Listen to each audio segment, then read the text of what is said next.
Filosofia Nômade.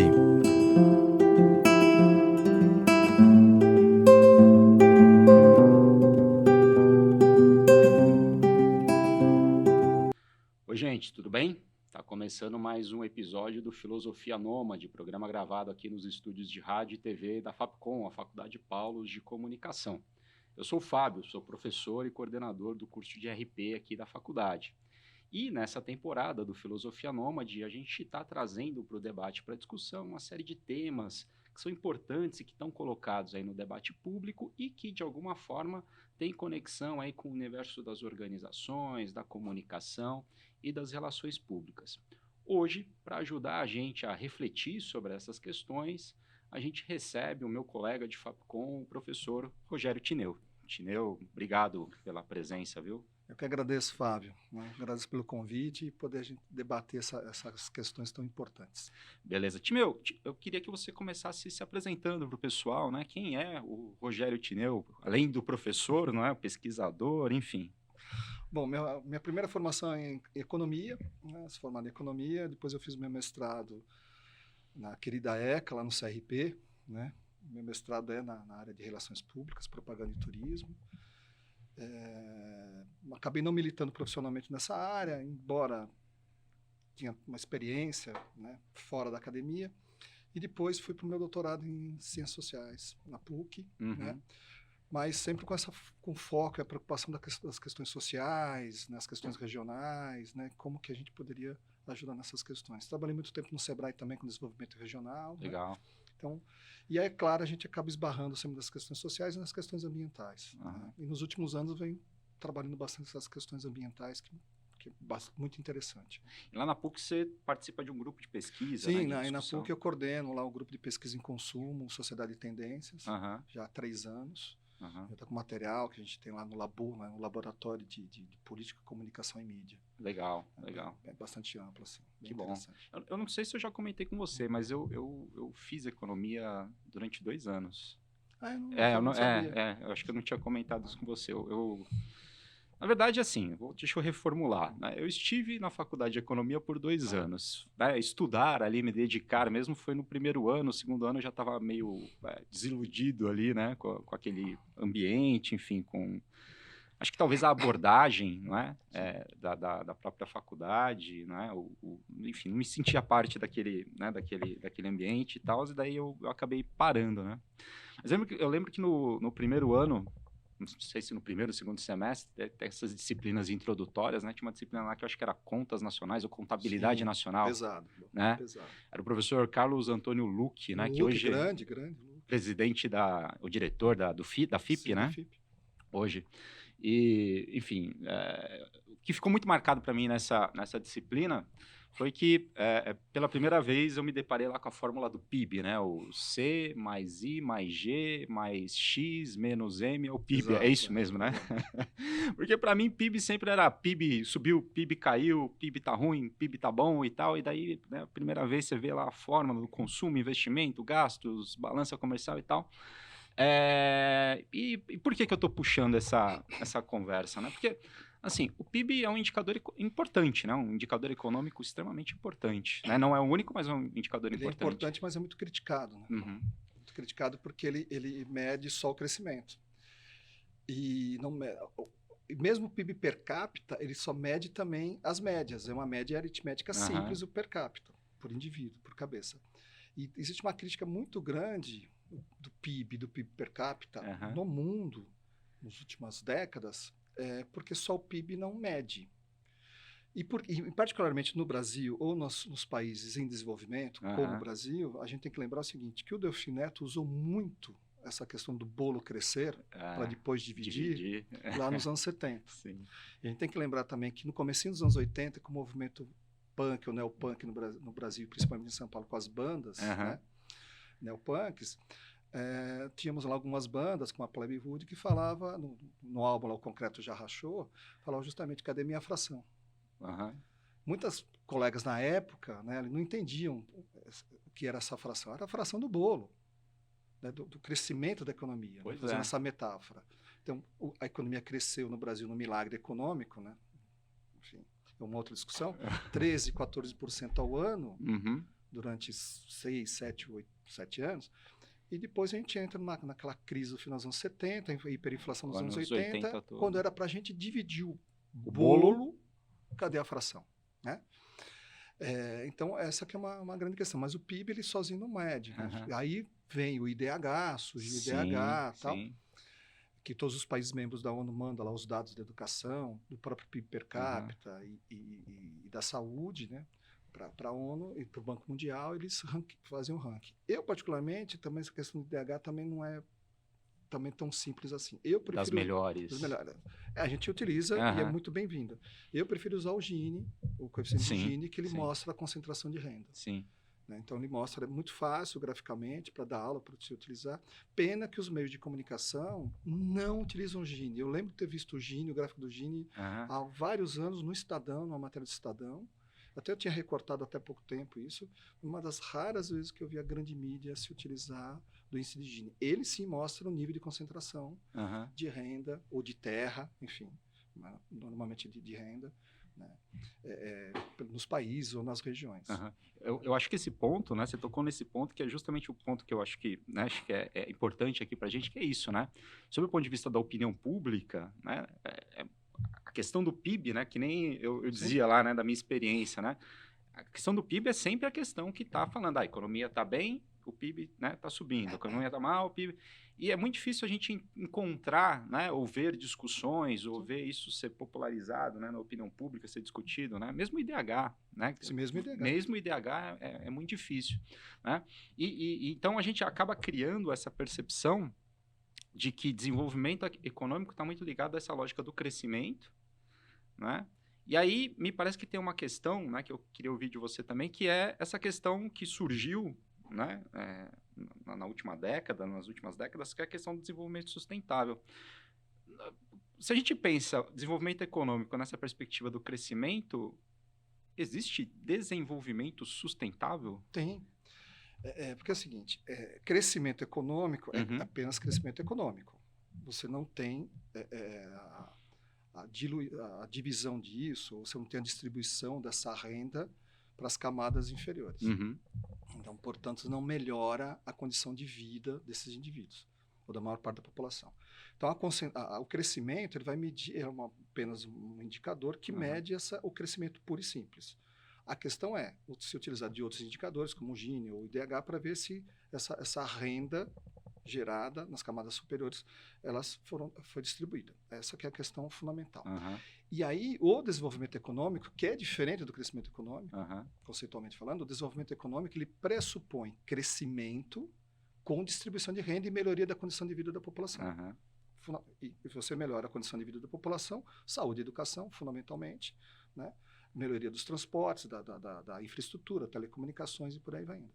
Então, desenvolvimento econômico, e o desenvolvimento econômico é muito interessante, se eu pegar o Presser Pereira, que é um dos grandes conhecedores desse assunto no Brasil, desenvolvimento econômico, ele é uma característica do capitalismo. Então, não dá para pensar um modo de produção feudal ou escravagista com desenvolvimento econômico, não existe. Então, o desenvolvimento econômico é um fenômeno histórico dentro do capitalismo industrial.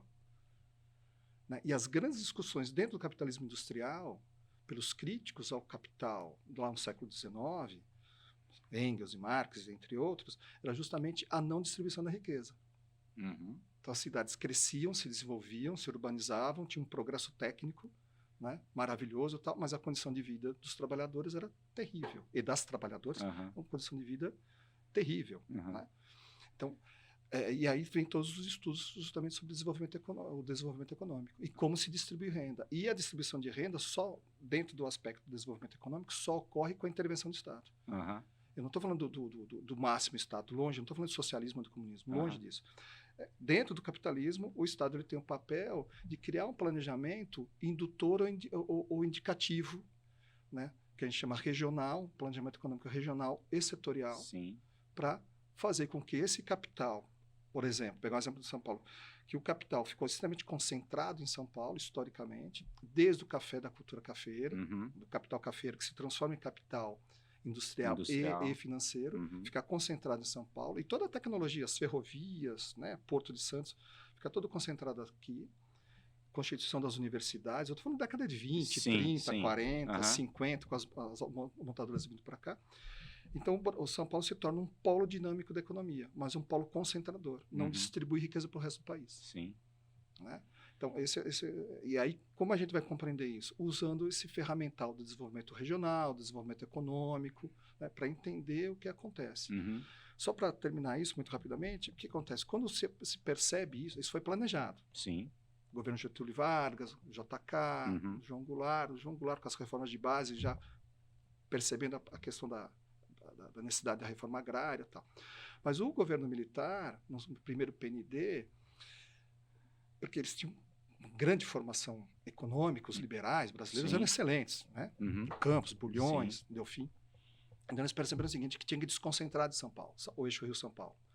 Aí cria-se o polo de Camaçari, o polo petroquímico de Camaçari, no sul da Bahia.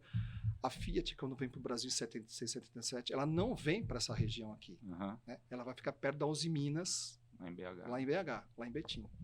Né? Antes já tinha sido criada a Suframa e a Zona Franca de Manaus. Então, para levar... Mas levar esse desenvolvimento para o norte e nordeste do país tinha também uma visão muito militar, de defesa. De ocupação dos espaços. Então, confunde-se um pouco a teoria econômica, né, com os princípios de defesa. Né? Então, a gente não tem um sucesso nessa questão. A gente continua concentrando renda, riqueza, desenvolvimento humano no sul-sudeste, e a gente tem ainda um norte, todos os problemas que a gente está vendo nas terras indígenas, garimpo ilegal, que isso é histórico. Sim. Né? E ainda o Nordeste ainda que não consegue realmente se desenvolver. A gente pega os índices do Ceará, do Piauí, de educação, saúde, expectativa de vida, o IDH deles é muito baixo. E olha que o Ceará tem um bom nível educacional. Hein? Educação... Há controvérsias, mas é algo que se descola ali. Se descola, só que, sob o ponto de vista econômico, você não tem lá uma cadeia, né, produtiva, intrincada. Por exemplo, isso é melhor na Bahia, é melhor até mesmo em Pernambuco, né, mas o Ceará não tem indústria, é muito turismo, se bem que o turismo lá é o ano todo. Mas também a indústria do turismo é um pouco complicada, porque ela demanda muita mão de obra, e uma mão de obra de baixa qualificação, paga-se pouco. Você fez pesquisa, né? Foi mestrado ou doutorado? Mestrado que eu fiz lá no CRP. De turismo. No turismo. Eu apliquei essas questões, né, para uma pequena cidade aqui do sul de Minas, que é Gonçalves. Porque na Gonçalves, naquela época, eles praticavam o demarketing, o marketing negativo. Porque eles não queriam asfaltar a estrada que levava até a cidade. Então, existia ali um certo... Para não massificar. Existia um purismo dos empreendedores ali. Só que é interessante que o poder público, que tinha outros interesses, pessoas dentro do poder público que queriam asfaltar, para levar mais desenvolvimento para a cidade e tal. Só que ali é uma região complicadíssima, né? Região de serra, ali na Mantiqueira. Eu lembro que há uns, 20 anos, talvez um pouco mais, a primeira vez que eu fui lá para aquela região de Visconde de Mauá também, a serra, era terrível chegar lá. E o discurso era justamente esse: não, a gente não quer asfaltar e tal, porque senão vai massificar, vai estragar. Daí, alguns anos atrás, eu voltei, estava tudo asfaltado lá. Enfim. Então, porque existe uma certa contradição nisso. Lá com Gonçalves eu aprendi isso, eu estou falando que tem mais de 20 anos. Né? Em Visconde de Mauá, que eu já também visitei, quando era terra, Cascalho. Tem outras cidades, várias assim. Mas que existe, ao meu ver, existe um problema sério aí, Fábio. Existe uma certa contradição. O progresso, necessariamente, ele não é ruim para a questão ambiental. Desde que você tenha escolha as políticas públicas, o ordenamento jurídico e as tecnologias adequadas para tanto. A questão é que a gente tem uma visão aqui, né, nos países emergentes, países com as nossas características, que vai ser extremamente exploratório e vai devastar. Né? Tem tecnologia para isso, tem tecnologia de pisoteio. Fala com o pessoal da biologia, o pessoal das engenharias, eles demarcam tudo. A grande questão é que a gente tem no Brasil, isso é um traço nosso, né, de que quando o empresário brasileiro faz investimento, não estou falando os empresários, qualquer um de nós pode ser empresário. Empreender em algo. Enfim. A grande questão é que a gente tem uma sanha de retorno do investimento muito rápido. Então, o cara quer retornar o investimento dele em 12 meses, em 15 meses. Não existe isso. Né? Isso demanda mais tempo, ainda mais para um empreendimento turístico, enfim. Então, isso demanda mais tempo. Não, você quer recuperar tudo agora, e aí tem um fator de comportamento econômico que é explicável na economia. Porque a gente sofreu tanto, a gente vem sofrendo tanto nesse país, hiperinflação, taxas de desemprego exorbitantes, problemas no mercado do trabalho, com a questão do etarismo no mercado do trabalho, uma série de coisas. Quando o indivíduo ele pega uma grana ali, né, porque foi demitido, ou por um PDV, ou amealhou ao longo da vida, ou recebeu uma herança, quando ele abre um negócio, quer se tornar um pousadeiro, por exemplo, ele quer colocar o dinheiro ali e retornar o mais rápido possível, porque ele não sabe o que vai acontecer dali um ano e meio. Então, a nossa expectativa, a nossa perspectiva em termos econômicos no Brasil é muito curta. A gente não tem uma perspectiva de 5, 10 anos, ou mesmo de 4 anos. Taxa de juros elevadíssimas, como é a discussão atual, enfim. Então, esses indivíduos, eles querem, portanto, colocar um negócio nesse tipo de cidade, que está num meio ambiente, um ambiente mais delicado, que o retorno seria em 5, 6, 7 anos, né? Com uma demanda adequada e com limite de demanda. Vê Noronha, por exemplo. Né? Então, a SEA abre, flexibiliza as leis, não sei o quê, joga um monte de gente ali, deteriora o meio ambiente, mas aí eu coloquei o meu dinheiro ali, recuperei em 1 ano e meio, ganhei mais uma grana, eu estou salvo. Quem vem depois é outra discussão. Então, esse tipo de visão de negócio para o meio ambiente não dá certo. Para as questões ambientais, não dá certo. Né? É legal você trazer essa perspectiva, porque normalmente quando a gente faz essa discussão, né, da sustentabilidade, se a gente sempre pensa na ponta do consumo, né, da necessidade de você mudar padrões de consumo e tal, mas aí a gente está falando também de mudar esses padrões de produção, né, de oferta desses produtos e serviços. Uma experiência, né, ainda pegando o exemplo do turismo, né, uma experiência que, ou algumas experiências das quais eu tive conhecimento há alguns anos, são as experiências de turismo de base comunitária, em que você pega, né, as próprias comunidades, né, e trabalha com essas comunidades no sentido de, primeiro, fixá-las, né, no seu local, né, e gerar renda, né, numa perspectiva que não é a perspectiva tradicional, de você ter que sair da cidade ou ter que se submeter a condições de subemprego ou coisas do tipo. Né? Essas iniciativas são muito interessantes, já existem há bastante tempo no Brasil, as bordadeiras do Nordeste, sei lá, o cacaueiro, né?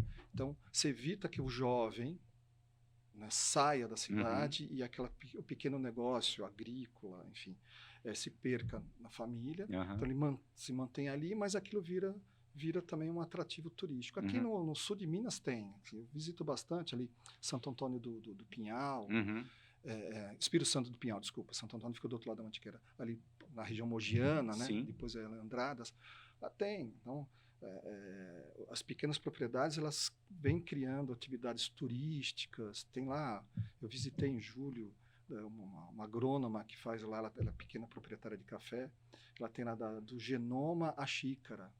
Então, você passa o dia com ela vai explicar desde da questão dos tipos de café, das espécies, como foram desenvolvidas pelo IAC de Campinas, Instituto Agronômico de Campinas, até o café na xícara. Na xícara você fantástico, assim, é uma imersão. Cara, é fantástico.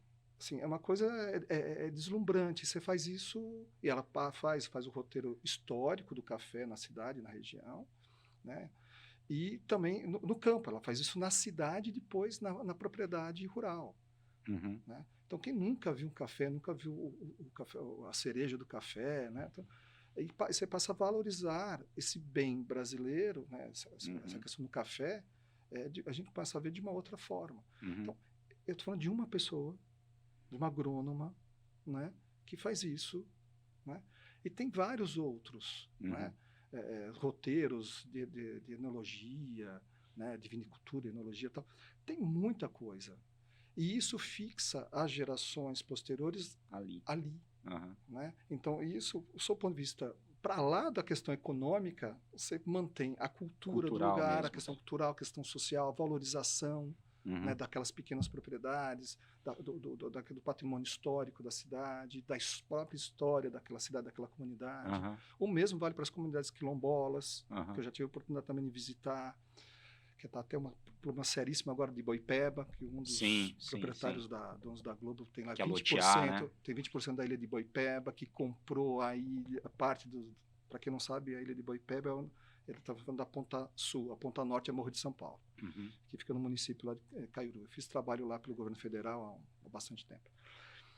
E a ponta sul, que é 20%, são 260 mil hectares, a ilha de Boipeba é enorme, fica na área de mangue, e construiu um grande resort ali. Só que existem mais de 50 comunidades, pequenas comunidades. Vão ser afetadas profundamente. Quilombolas ou caboclo, ou não quilombolas, que estão ali há séculos. Não é? E serão afetadas, serão expulsas daquela região e vai afetar toda uma região de mangue. Então, é incabível. E era a área da União, que alguém... Pois é, e pelo que eu vi, parece que já houve, inclusive, autorização, né? A autorização do secretário de Meio Ambiente da Bahia. Né? Então, é interessante, né? Porque daí você foi trazendo várias pontas aí desses arranjos, aquilo que o pessoal chama de arranjo produtivo, né? Exato. Então, tem a ponta das comunidades, tem a ponta, né, da pessoa que empreende ali e tal, tem a ponta do poder público, com as políticas públicas, mas a gente vem observando também, nos últimos anos, um outro elemento aí nesses arranjos, que são grandes marcas, né?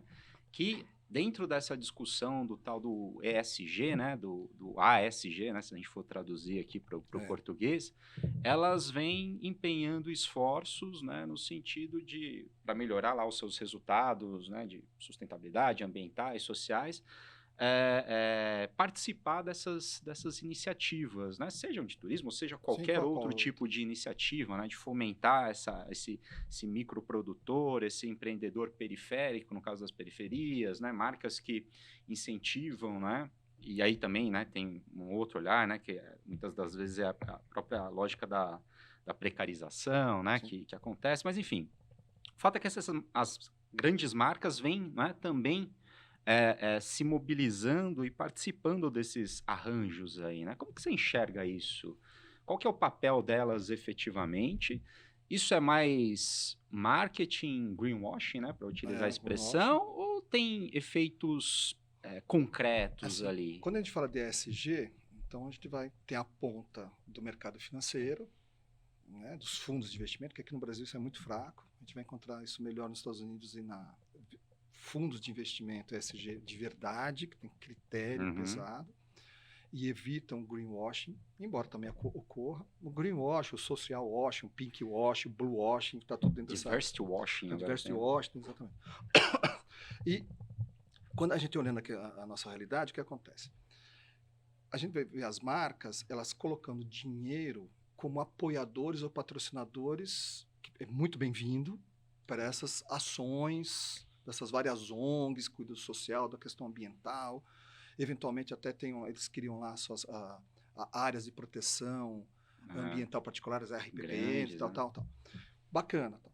A grande questão do ESG é a seguinte: a ação efetiva da empresa, sob o ponto de vista social e ambiental, afeta o core business da empresa? Afeta, é ESG. Não afeta.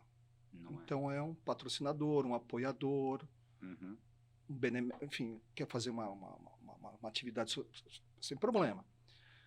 Agora, vamos pegar um exemplo de banco, né, que é bem histórico no Brasil. Né? Os exemplos de bancos são muito interessantes, bons. Eu lembro do Banco Real, né? Poxa, era super forte. Sim, super forte, né? Abrir a conta lá para estudantes, né, não sei o que, tal. E também eles, nessa questão... ambiental, né? Eles eram... ambiental. Acho que foram um dos primeiros que eu lembro a puxar essa pauta. Primeiro foi a questão do papel reciclado.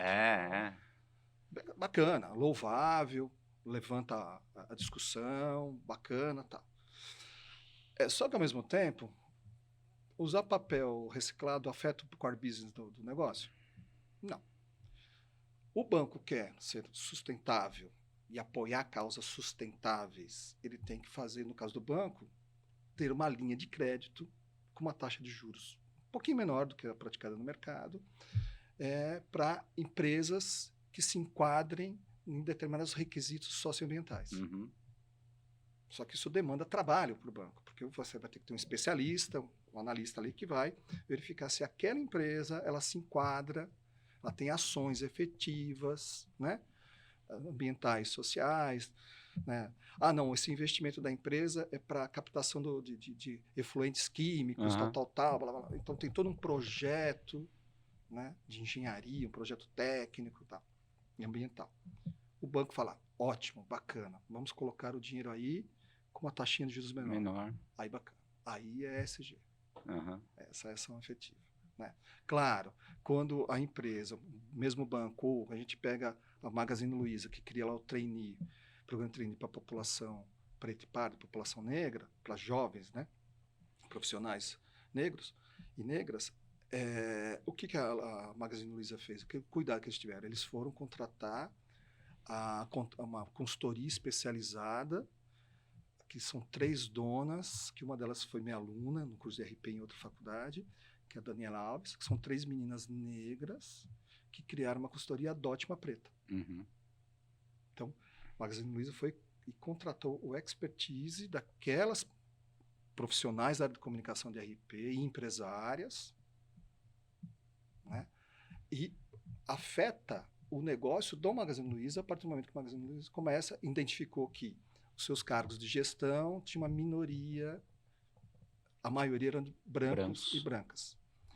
Então, isso começa a afetar o negócio da empresa, positivamente, claro. Sempre, a ideia é sempre positivamente. Sim. Então, dá para falar que isso é uma prática realmente social, né? Uma prática ASG ou ESG. Então, isso que é interessante, né? Ou ainda, você tem lá um fundo de investimento que pega uma parte desse fundo e direciona, sei lá, investir em startups ou em pequenos negócios, fala Feira Preta. Né? Ou, sei lá, em eventos da comunidade LGBTQIAP+. Né? E eventos que eu falo, eventos que dão lucro, negócio, business. Então, se esse fundo de investimento ele faz isso, direciona parte, sei lá, uma pequena parte, 5%, sei lá, 10% menos até, aí bacana. Ele está tendo práticas efetivas da ESG. Porque está mexendo no negócio dele. É o negócio dele. É o negócio dele. Claro que tem que ter critério, né? Tem que ter critérios técnicos. Como qualquer processo de gestão, qualquer processo de gestão sério. Sim. Né? Então, o que a gente acaba vendo é o contrário, aquilo que você falou no início, que é o greenwashing. Então, as empresas entram na loucura. Porque tem uma onda aí, está todo mundo falando sobre isso. Então, eu vou lá patrocinar, fazer isso, aquilo, que é muito louvável, porém, aquilo tem hora para começar e hora para terminar. Então, não são programas efetivos, viram projetos. A lógica de campanha, né? Vamos fazer a campanha. A lógica de campanha. Daqui a pouco, né? Mês de novembro, a campanha lá, na Consciência Negra. Junho, LGBTQIAP+. Enfim, né? Março, a questão do gênero. Mas não tem uma continuidade. Não tem uma continuidade. Não é um programa. E quando você tem um programa dentro dessas corporações, dentro dessas empresas, as empresas adotam isso para dentro, influencia para fora e influencia, sobretudo, para dentro, mudando até a sua cultura organizacional. Isso é legal. Isso é muito interessante. Isso é bem interessante, porque, né, muitas dessas empresas são empresas super tradicionais, do século passado. Exato. Né? Ou do século retrasado. Do retrasado, né, em alguns casos. E mudar, muitas vezes, esses valores, né, internalizados, né, ao longo de tanto tempo é um desafio enorme. É um desafio. A gente tem resultados, a gente tem dados, né, de resultados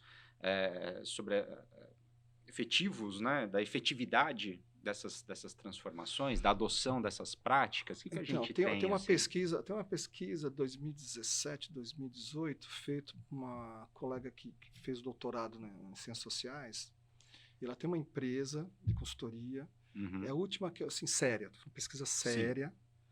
Não para comprovar o que eu quero. Não. Séria, qualitativa, etnográfica, em que a Tatiana, eles pegam a Forbes Brasil, as 20 maiores empresas, e todo um questionário, que ela tem um objeto, um objetivo definido ali, que é justamente verificar se realmente nessas 20 maiores empresas brasileiras existe a inclusão da diversidade. E eles vão escutar desde o chão de loja, o chão de fábrica, até a diretoria, das empresas. 14 das 20, 14 autorizam. Isso aqui, efetivamente, somente 12 recebem os pesquisadores. E pesquisadores, fundamentalmente, eram pesquisadores, professores, doutores da PUC e da USP. Então, esses pesquisadores vão a campo e eles vão, sob o ponto de vista da etnografia e toda essa metodologia da antropologia, coletar os dados. E ali eles encontram diversos achados, e essas pessoas que sofrem ou fazem parte dos grupos minorizados, e também aqueles que não são dos grupos de minoria, têm relatos. Então, os relatos são os mais variados e esses relatos vão surgindo esses achados. Olha, a empresa investe, ela realmente tem isso, só que a cultura organizacional não muda. O meu colega de trabalho, o meu gestor, ele não mudou, ele continua pensando como pensava antes. Então, existe uma resistência, por vezes, não é nem da organização, do corpo diretivo. Existe uma resistência das pessoas. E os relatos são, assim, até relatos chocantes. Né? Enfim, é uma pesquisa maravilhosa, que é assim, de peso, né? e qualitativa. Acho que isso que é legal. Do seu ponto de vista quantitativo, aí tem, né? Só que aí você tem inclusão de PCD, só que aí é uma lei que obriga as empresas com mais X, mais 50 funcionários a ter um percentual. Tá? Aí você tem por força de lei. Aí você vai ver onde tem os PCDs, que não é minha área, eu tenho colegas que trabalham com isso, mas onde é que estão os PCDs nas empresas? Estão os cargos mais baixos. Porque ainda as organizações, o RH, que vem mudando, vem melhorando, lento, mas vem melhorando, tem a ideia de que o indivíduo que é um cadeirante, por exemplo, não sei o que os caras pensam, mas acho que o cadeirante só pode trabalhar no call center. Atendendo o telefone. Sem demérito nenhum para quem trabalha com isso, que é um trabalho extremamente importante. Mas aquele indivíduo, eu tenho isso na outra instituição que eu leciono, eu tenho lá um aluno cadeirante, está se formando de administração, e as vagas que oferecem a ele são vagas... E é um menino, é um homem, já tem mais de 30 anos, se acidentou e tal, ele é paraplégico. E os cargos que vêm para ele são cargos para a qualificação dele, são cargos subqualificados. Ele é muito mais qualificado do que aquele que e ele fica frustrado com isso. Claro. Né? Ele fala, professor, já passei em várias empresas. Tal. Então, a realidade dos PCDs, que eu acho que valeria ter mais pesquisa sobre isso, que eu acho muito interessante. Né? E então, tem muitas empresas que ficam com o discurso ESG, o bonito que gera views, o que gera engajamento e tal. Mas quando você pega essa particularidade, principalmente dos PCDs, é uma outra realidade. Né? Então, você subutiliza um indivíduo que tem um baita de um potencial e subutiliza. Porque é nítido esse preconceito dentro do... Sim. É nítido. Assim. É algo, né, que vem e para mudar. Permanece. Você não muda assim. Não, mas porque, né? E aquelas falas, até falas ingênuas, né? Mas antes não tinha tantos cadeirantes. Lógico que não tinha. Eram invisibilizados. Né? Ficavam em casa, não tinha transporte adequado, rua de terra, não anda a cadeira de rodas, caríssima a cadeira de rodas, uma motorizada, então, é um absurdo de caro, né? Então, a gente tem realidades e realidades. E também eu vejo que, se bem que a gente está vendo agora contratação de especialistas na área de ESG, pelas corporações e tal. O que tem de curso por aí, e vagas mesmo, né? Então, eu já dei uma olhada em alguns. E aí? É um tecnicismo. Aprender a fazer relatório. Exato, uma questão tecnocrata. Então, não tem, assim, coisa que... Eu também dou palestras em grandes organizações, eu tomo uns pitos violentos, porque a gente vem com a crítica social, né, das ciências sociais. Então, a gente vai lá na raiz do problema, da questão. E, por vezes, os caras não compreendem isso, que a gente está fazendo a crítica justamente para melhorar, né, ou fazer um diagnóstico mais duro, mais realista, né? E aí você forma um tecnocrata para preencher relatório, né? Também, lógico que é importante, tudo, mas mais para cumprir o papel, a legislação das SAs, do compliance, seja lá o que for, do que efetivamente ter uma ação de mudança. E a gente sabe que as grandes corporações não gostam de mudanças abruptas. Né? Sim. Quem gosta de mudança abrupta são as startups. Mas a gente vê todo o problema das startups, no setor tecnologia e tal. Sim, sim. Enfim, mas eles empregam muito menos, tem menos visibilidade. Sim. Talvez os bancos, as fintechs, que caberia a gente ver, não vou fazer propaganda, mas vamos lá, o Nubank, por exemplo, sei lá, o Inter, esses bancos aí talvez sejam mais arejados. Se bem que são mais novos, né? Só que as Big Techs estão mostrando pra gente o que a Google fez, pois né? Pois é. E Twitter, esse sobe e desce desse mercado, né? Exato. Tanto de demissões que a gente teve nessas fintechs, startups todas. Sim, a Google agora de novo. Também, um monte de gente sendo... A família Google acabou, né? Pois é. E aí, vamos voltar lá para o começo da conversa, que é justamente essa dimensão econômica, né? Tem essa questão dos resultados sociais, ambientais, mesmo das mudanças nas pessoas, né, na cultura e tudo mais.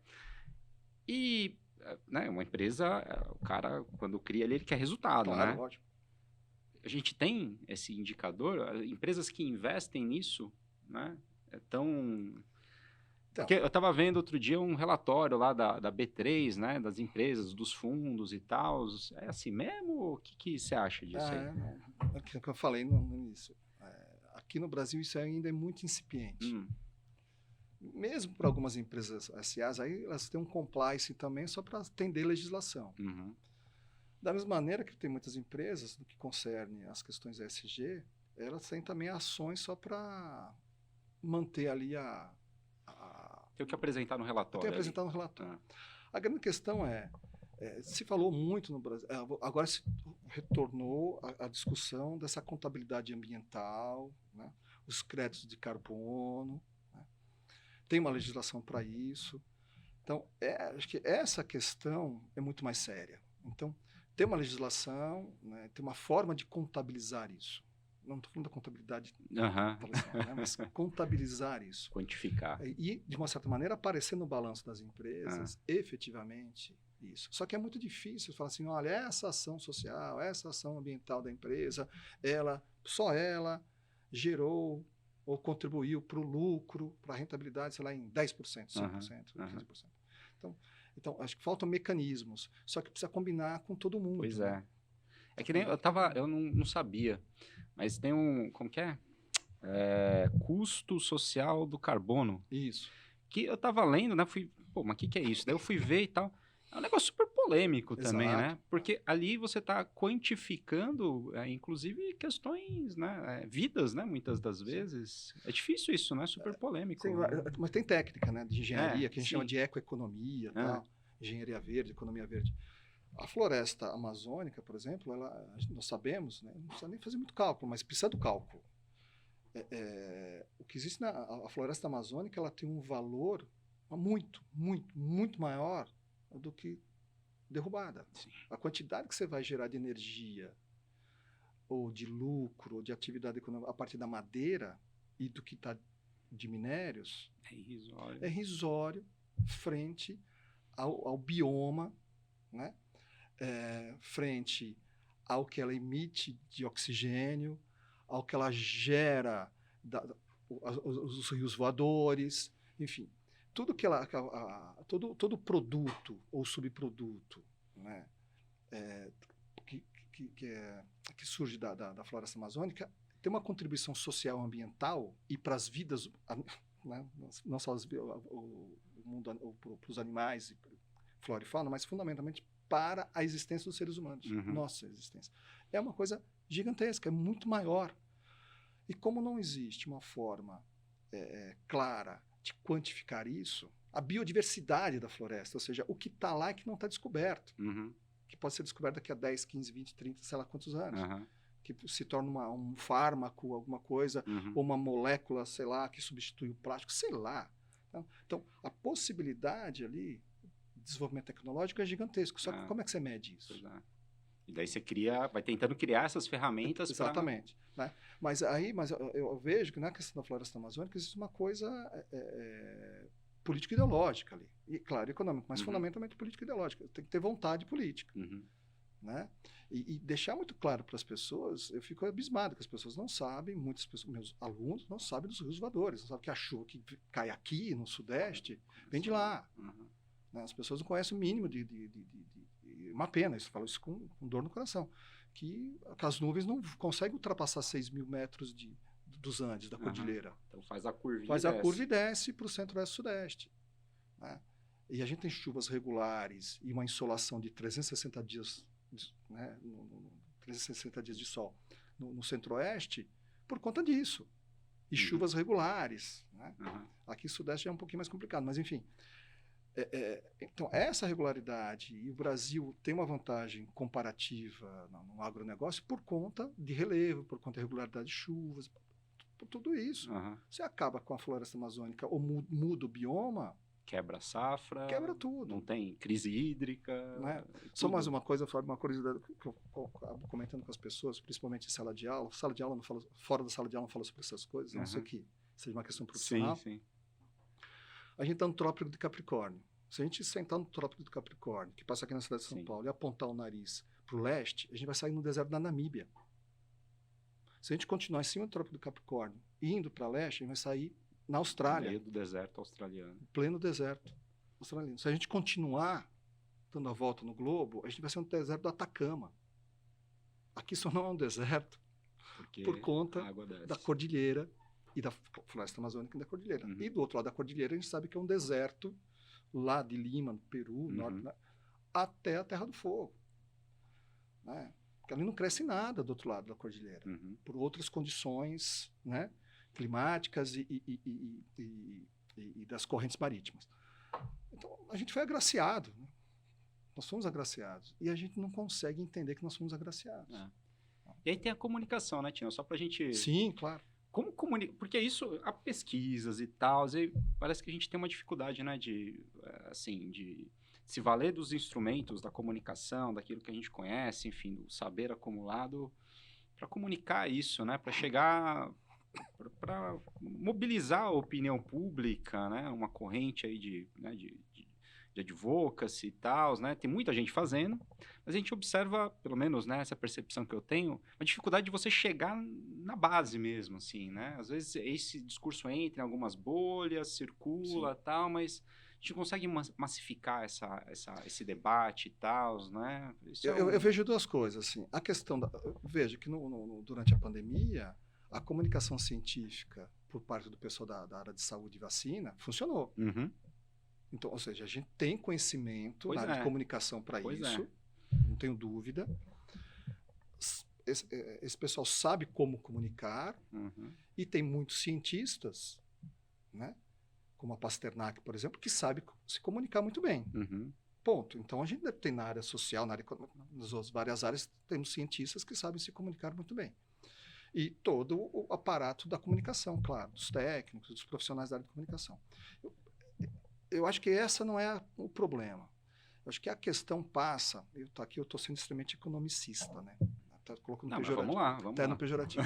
Eu volto nessa questão da extrema pobreza que a gente tem no Brasil. Um país extremamente desigual. Vou só citar um exemplo.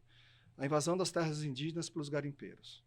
Quando a gente fala de garimpeiro, a gente está falando do dono do garimpo, que movimenta centenas de milhões, que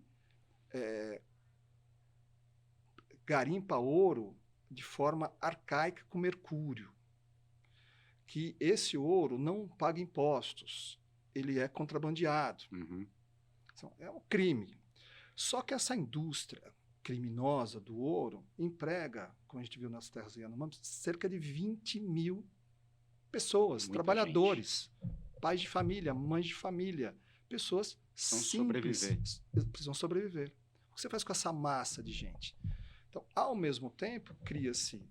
É muito mais fácil as pessoas serem sensíveis, ou pelo menos na região serem sensíveis a esses trabalhadores, do que pensar no médio e longo prazo na floresta amazônica, como a gente constrói esse raciocínio mais amplo. Então, aquelas pessoas elas estão literalmente vendendo almoço para comprar janta.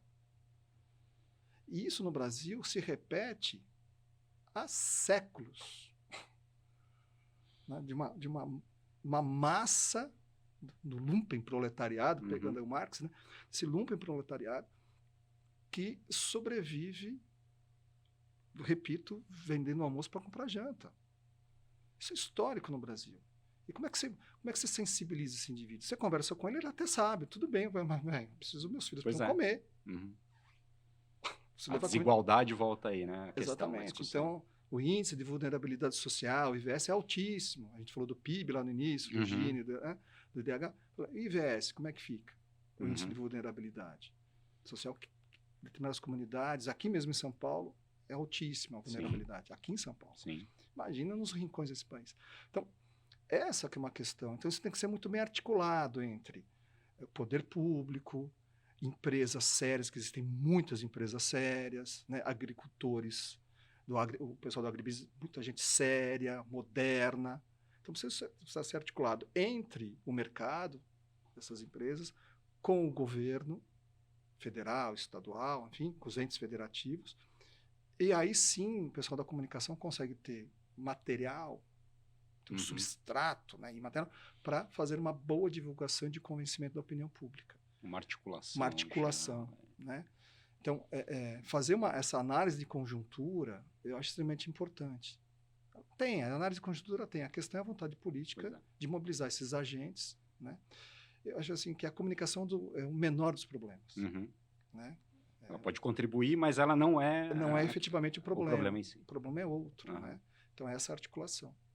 Né? Então, eu vejo por aí. Né? Essa discussão no Brasil me parece eterna. Pois é. Pô, Tineu, muito boa essa conversa. Infelizmente, nosso horário aqui já está adiantado, né? Mas eu queria te agradecer. Obrigado. Eu aprendi bastante aqui. Acho que a conversa foi bastante boa. Muito obrigado, viu? Eu que agradeço, Fábio. Um abraço a todos. Obrigado aí pela gentileza, generosidade. Aí que é isso, que estamos... Valeu, gente. Olha só. Então, esse foi mais um episódio do Filosofia Nômade e a gente se encontra na próxima. Até lá.